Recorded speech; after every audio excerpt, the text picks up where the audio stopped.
आज का दिन इसलिए अहम हो जाता है क्योंकि आज तीसरे दौर की बातचीत भी होने जा रही है। लेकिन उससे पहले इस वक्त की बड़ी खबर है, प्रधानमंत्री नरेंद्र मोदी आज यूक्रेन के राष्ट्रपति जेलेंस्की से बातचीत करेंगे। यह बातचीत थोड़ी देर में हो सकती है।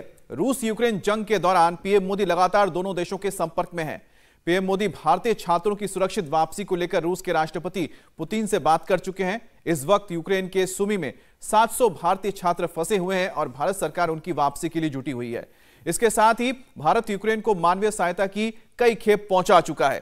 तो आज की ये सबसे बड़ी खबर आपको बता दें कि प्रधानमंत्री मोदी की अब से थोड़ी देर में बातचीत हो सकती है जेलेंस्की के साथ। और हमारे पॉलिटिकल एडिटर देवेंद्र पराशर इस वक्त हमारे साथ जुड़ चुके हैं। सीधे देवेंद्र का रुख करेंगे। देवेंद्र, जहां आज एक तरफ रशिया और यूक्रेन के बीच तीसरे दौर की बातचीत है, उससे ठीक पहले प्रधानमंत्री नरेंद्र मोदी का जेलेंस्की से बात करना कितना महत्वपूर्ण?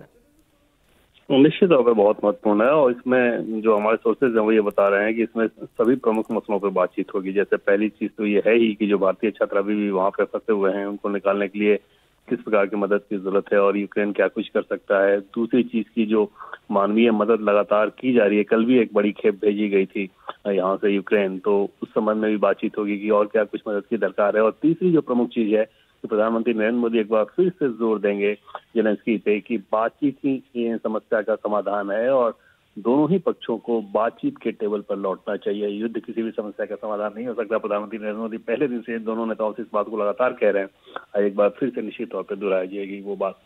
जी जसना। अच्छा देवेंद्र, एक चीज बताएं कि जिस तरह से हम देख रहे हैं कि वहां से जहां पर अब तो लड़ाई और तेज हो गई है, सुमी के इलाके में इतनी लड़ाई हो रही है, ऐसे में वहां से भारतीयों को निकालना कितना मुश्किल काम है, क्योंकि रूस और साथ ही साथ यूक्रेन के फोर्स के साथ किस तरह से कोऑर्डिनेशन किया जा रहा है?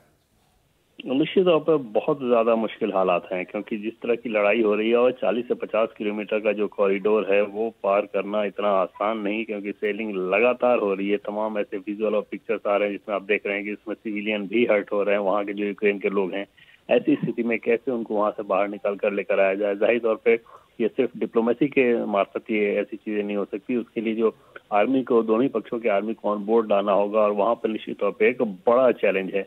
भारत की सरकार के द्वारा लगातार इस बात को लेकर कोशिश की जा रही है। ये एक बड़ा चैलेंज होगा उन इलाकों से भारतीयों को निकालना जो एकदम वॉर जोन में फंसे हुए हैं। खासकर बात कीव की जाए, सुमी की जाए। बहुत शुक्रिया देवेंद्र आपका तमाम जानकारी के लिए। हालांकि खार्किव का बड़ा इलाका पहले से ही रूसी फौज के कब्जे में आ चुका है, लेकिन अब भी रूसी फौज वहां पर पूरी तरह से अपने आप को काबिज नहीं कर पाई है।